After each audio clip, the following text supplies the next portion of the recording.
किराना दुकान या general store में कमाई के 10 तरीके जिन्हें फॉलो करके आप अच्छी खासी आमदनी बना सकते हैं। यदि आपका भी किराना या जनरल स्टोर का बिजनेस है और आप इसमें कमाई के अलग अलग तरीके ढूंढ रहे हैं या फिर जानना चाहते हैं कि कैसे आप अपनी आमदनी को बढ़ाएं, तो ये वीडियो आपके लिए है। वीडियो को अंत तक देखें, इनमें दिए गए स्टेप्स को फॉलो करें। यदि हमारे इन सुझाव से आपकी आमदनी बढ़ने में या बिजनेस को समझने में मदद मिलती है तो कमेंट करके हमें जरूर बताइए। तो चलिए जानते हैं किराना या जनरल स्टोर में कमाई के 10 तरीकों के बारे में। प्रोडक्ट बेचकर पैसा कमाएं। अपनी दुकान का प्रोडक्ट बेचकर पैसा कमाना ये तो हर कोई जानता है। प्रोडक्ट्स बेचने और उससे इनकम कमाने के लिए तो बिजनेस किया जाता है, तो ये सबसे पहला और मुख्य जरिया है इनकम बनाने का, क्योंकि 85% से 95% तक की आमदनी यहीं से बनती है। बाकी के 9 तरीकों में 5% से 15% तक की इनकम बनाई जा सकती है।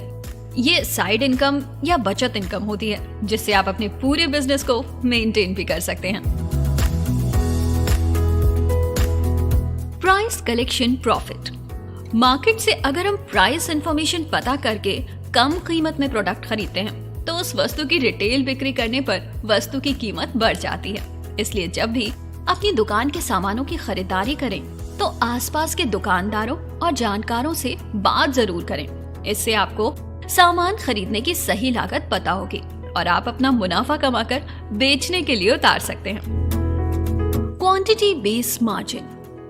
प्रोडक्ट बेचकर तो कमाई होती ही है, लेकिन अगर हम सामान खरीदने में थोड़ा दिमाग और मेहनत लगाएं तो हम यहाँ से भी कमा सकते हैं। जब भी दुकान का सामान खरीदें, कोशिश करें कि होलसेल मार्केट से सामान उठाएं। होलसेलर से आपको सही दाम में माल मिल जाएगा, साथ ही आप इसे अपने मार्जिन के हिसाब से रिटेल भी कर सकेंगे। होलसेल में आपको बहुत अधिक लागत में अच्छा माल मिल जाएगा। तेजी मंदी की कमाई। बाजार में मंदी और उछाल आने की अक्सर खबरें आती हैं। हाल ही में बड़ी इलायची के दाम आसमान छूने लगे हैं। ऐसे में अगर आपने पहले से ही बड़ी इलायची खरीद कर रखी हुई है और आप आज के दाम में मार्केट में बेचते हैं तो आपके मार्जिन में बैठे बैठे उछाल आ जाता है। तो आप कुछ प्रोडक्ट्स में मंदी की वजह से भी कमाई कर सकते हैं। कूपन स्कीम या bumper target selling scheme. Selling बढ़ाने के लिए आपने अक्सर देखा होगा कि ऑफर्स आ जाते हैं। सामानों में छोटा मोटा या फिर भारी भरकम डिस्काउंट मिलने लगता है। ऐसे में आप भी अपनी दुकान की बिक्री बढ़ाने और ग्राहकों को आकर्षित करने के लिए कूपन स्कीम या फिर बम्पर टारगेट सेलिंग स्कीम ला सकते हैं। ये आपकी एक्स्ट्रा इनकम को बढ़ाने में मदद करेगा। ट्रैक से हटकर इनकम। कुछ ऐसे ग्राहक जो आपसे लगातार जुड़े हुए हैं, यानी विश्वसनीय ग्राहक हैं, जो आपकी शॉप से ही सामान खरीदते हैं। ऐसे में अगर उन्हें कोई अलग से सामान चाहिए या कोई ऐसे ब्रांड का सामान चाहिए जो आपकी शॉप पर नहीं है, तो आप अपने ट्रैक से हटकर उनका ऑर्डर लेकर उन्हें उनके मन का सामान लाकर दे सकते हैं। ऐसे में ग्राहक आप पर और विश्वास करेगा और इससे आपकी अपनी इनकम भी बन सकती है। खाली कट्टे या बोरी से होने वाली आय। जब भी ग्राहक किसी शॉप से सामान खरीदता है तो दुकान का एक सवाल होता है, क्या आप अपने साथ कोई बैग लाए हैं जिनमें ये सामान पैक कर दूं? ऐसे में अगर ग्राहक बैग नहीं लाया होता है तो आप अपनी तरफ से कुछ पैसों में बैग दे देते हैं। इस तरह से आप एक्स्ट्रा इनकम बना सकते हैं। तेल या अन्य वस्तु के खाली टीन के डब्बे, कार्टन या गत्ते से मिलने वाली शुद्ध इनकम।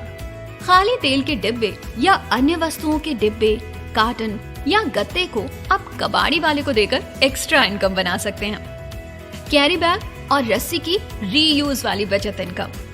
जब भी सामान आपकी शॉप पर आता है, अच्छे बॉक्स और रस्सी को आप रीयूज करके इनको दोबारा खरीदने से बच सकते हैं। ये पैसा बचाने का एक तरीका हो सकता है। एयर बैग या प्लास्टिक और ग्लास के जार से होने वाली इनकम। एयर बैग या प्लास्टिक और ग्लास के जार जो दिखने में अच्छे होते हैं, जिनका इस्तेमाल हो सकता है, कस्टमर को बेचकर आप इनकम बना सकते हैं। अक्सर इस तरह के एयर बैग या प्लास्टिक और ग्लास के जार को देखकर कस्टमर बोलते हैं कि जब ये खाली हो जाए तो हमें दे दीजिएगा, तो आप इसका लाभ उठा सकते हैं। आपके बिजनेस का सच्चा साथी।